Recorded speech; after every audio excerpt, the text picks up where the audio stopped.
नमस्कार दोस्तों, जय हिंद जय भारत। दोस्तों, यह वीडियो कक्षा 12 के विद्यार्थियों के लिए बहुत ही महत्वपूर्ण है। 10 नंबर का आता है आर्टिकल लिखने के लिए, यानी ऐसे लिखने के लिए, या रिपोर्ट राइटिंग कह सकते हैं। कक्षा 12 के विद्यार्थियों के लिए बहुत ही महत्वपूर्ण वीडियो है। स्क्रीनशॉट लेने की कोशिश मत कीजिएगा, हम आपको मौका दे देंगे स्क्रीनशॉट लेने का।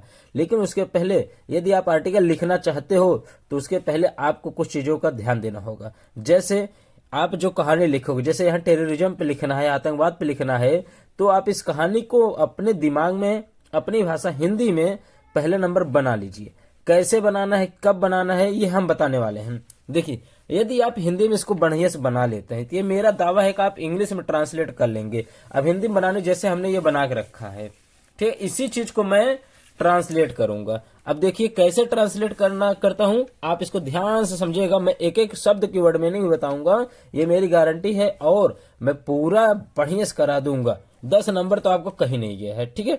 चलिए, टेररिज्म मतलब होता है आतंकवाद, यानी आतंकवाद की समस्या जो है भारत में अन्य देशों में किस प्रकार से है, लोग कैसे इससे परेशान रहते हैं, आतंकवाद से क्या नुकसान है, उस बारे में बताएंगे हम। चलिए समझते हैं।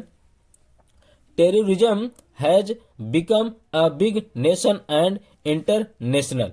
टेररिज्म यानी आतंकवाद हैज बिकम हो चुका है या बन चुका है, अ बिग नेशन एक बड़ी राष्ट्रीय, एंड इंटरनेशनल अंतरराष्ट्रीय प्रॉब्लम माने समस्या, ऑल ओवर द वर्ल्ड संपूर्ण संसार में। कहने का मतलब पूरे संसार में आतंकवाद एक बड़ी राष्ट्रीय और अंतरराष्ट्रीय समस्या बन चुका है। प्रेजेंट परफेक्ट है, ठीक है।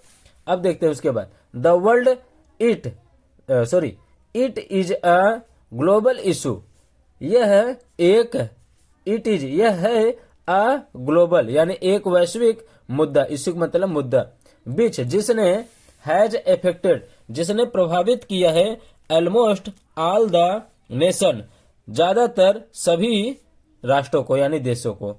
जो आतंकवाद है जिसने हैज अफेक्टेड जिसने प्रभावित किया है, ऑलमोस्ट ऑल द नेशन मतलब संपूर्ण राष्ट्र को या लगभग पूरे देश को, विच है जिसने प्रभावित किया है। Terrorism is a very real threat. Terrorism is यानी आतंकवाद है, अ वेरी एक बहुत, रियल माने वास्तविक, थ्रेट माने डर, खतरा, ठीक है, खतरा। आतंकवाद एक वास्तविक खतरा है, एक बहुत वास्तविक खतरा है। देखिए, बहुत ही सरल शब्दों का प्रयोग हमने किया है, आप एक एक वर्ड मीनिंग समझेंगे। फिर दिया दैट इंडिया फेसेज, जिसका सामना इंडिया यानी भारत फेसेज करता है या करता रहा है। थ्रू द ईयर्स वर्षों से, वी हैव सीन हमने देखे हैं, various terror attack on different parts of the nation, यानी वी हैव सीन हमने देखे हैं, वेरियस टेरर विभिन्न प्रकार के आतंकी हमले।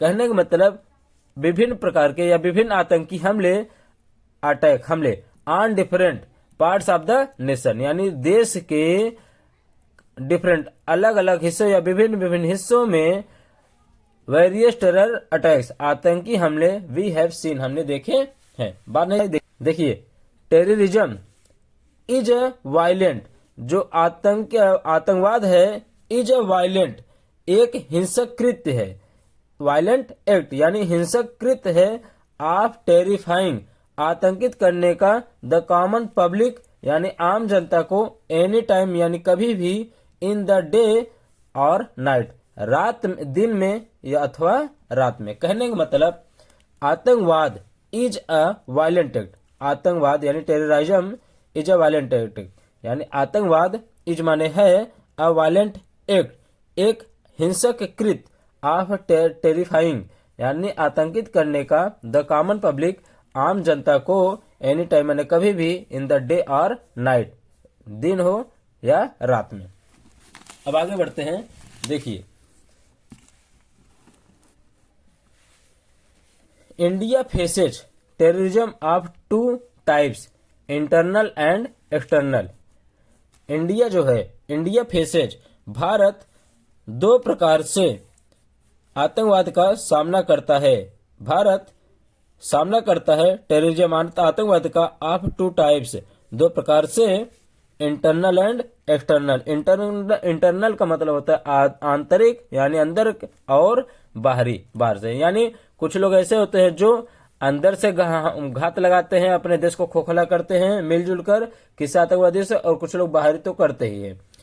फिर दिया इट इज सैड, यह कहा जाता है दैट की टेररिज्म हैज नो रिलीजियन, यह कहा जाता है कि जो आतंकवादी होते हैं हैज नो रिलीजियन, उनका कोई धर्म नहीं होता है। यानी टेररिज्म यानी आतंकवाद के पास कोई धर्म नहीं होता है। टेररिज्म हैज नो रिलीजियन, आतंकवाद का कोई धर्म नहीं होता है। This is the violence that is imposed on people that unfortunately get caught in heinous attack। कहने का मतलब दिस इज द वायलेंस, यह वह हिस्सा है, हिंसा है। दिस इज द वायलेंस, यह वह हिंसा है। वायलेंस का मतलब हिंसा।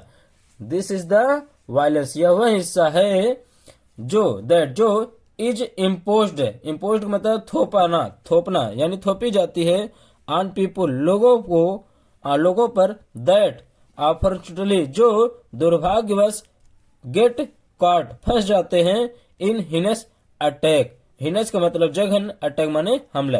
अर्थात आतंकवाद एक हिंसा है। आतंकवाद जो है वह हिंसा। दिस इज द वायलेंस, यह है वह हिंसा है, दैट जो इज इम्पोज्ड थोपी जाती है, ऑन पीपुल लोगों पर, दैट अपॉर्चुनेटली जो दुर्भाग्यवश, गेट कॉट फंस जाते हैं। गेट कॉट का मतलब होता है फंस जाना, इन हिनस अटैक जघन्य अपराधों या हमलों में। यानी कहने का मतलब यदि हम ही है कुछ नहीं कर रहे हैं किसी ऐसे जगह पर जहां दुर्घटना होने वाली है या हो चुकी है, और मौका वारदात पर हम या आप पकड़े जाते हैं, तो वही कहने का मतलब है कि जो दुर्भाग्यवश हिंसक हमले में फंस जाते हैं, गेट कॉट। ठीक है। सम ऑफ द एग्जाम्पल्स, कुछ उदाहरण हैं ऑफ टेररिज्म, आतंक के, अर्थात some of the example of terrorism यानी आतंकवाद के, सम ऑफ द एग्जाम्पल कुछ उदाहरण है, आर बॉम्बिंग मतलब है बमबारी का, ऑफ यूएसए एम्बेसी, यूएसए मतलब अमेरिकी दूतावास में। यानी कुछ ऐसे उदाहरण है जो ये प्रकट करते हैं कि आतंकवाद कैसे होता है, कहाँ कहाँ हुए हैं। यूएसए एम्बेसी यानी अमेरिकी दूतावास में, यानी जहां जासूसी का कार्य होता है, राय एजेंट होते हैं, फोर्सों का गुप्तनी मतलब रिकॉर्ड रखे जाते हैं उसके। Atom bomb attack on Hiroshima and Nagasaki, attack bomb यानी बम का हमला, कहाँ, परमाणु बम का हमला, ऑन हिरोशिमा एंड नागासाकी पर। और एक हमला है 26/11 अटैक, ये बहुत बड़ा मुंबई में हमला था, आपको पता होना चाहिए। 26/11 फिल्म भी बनी है, बहुत ही घातक हमला था जिसमें बहुत से लोग, बेगुनाह लोग मारे गए थे, छोटे बड़े बूढ़े जवान सभी। बहुत ही दुखद दुर्घटना थी 26/11 अटैक। फिर उसके दिया Jammu and Kashmir bomb attack, Jammu और कश्मीर पर बम हमला, ETC। इस तरह से बहुत सी चीजें हैं। एक दो लाइनें हम और जोड़ सकते हैं। इसकी हिंदी, अब देखिए आप स्क्रीनशॉट ले सकते हैं, इसकी हिंदी आप समझ गए होंगे। न समझ में आया हो तो ये हम आपको हिंदी में प्रोवाइड करा दे, इसका स्क्रीनशॉट मान लीजिए, एक एक लाइन आप मिला लीजिएगा, सब आपको समझ में आएगी। ये मेरा दावा है, ठीक है। आप स्क्रीनशॉट जरूर ले लीजिएगा और दोनों मिला लीजिएगा, ठीक है। यदि वीडियो आपको पसंद आया हो तो चैनल को सब्सक्राइब कर दीजिएगा, दोस्तों में शेयर कर दीजिएगा। जो दिक्कत हो आप कमेंट के माध्यम से हमें सूचना दे दीजिएगा। अब इसके बाद हम आपको 1 से 5 लेसन का इम्पोर्टेंट क्वेश्चन आंसर अपलोड करेंगे कल, जिसमें से 4 4 8 यानी टोटल जो जितने क्वेश्चन रहेंगे टोटल 8 नंबर उसमें जरूर फंस जाएगा, ठीक है। बहुत ही सरल भाषा में उसको समझाया गया है, आप ध्यान दीजिएगा। चैनल को सब्सक्राइब जरूर कीजिएगा, अपने दोस्तों में शेयर भी की दीजिएगा। चलिए मिलते हैं अगले वीडियो में, तब तक के लिए जय हिंद जय भारत।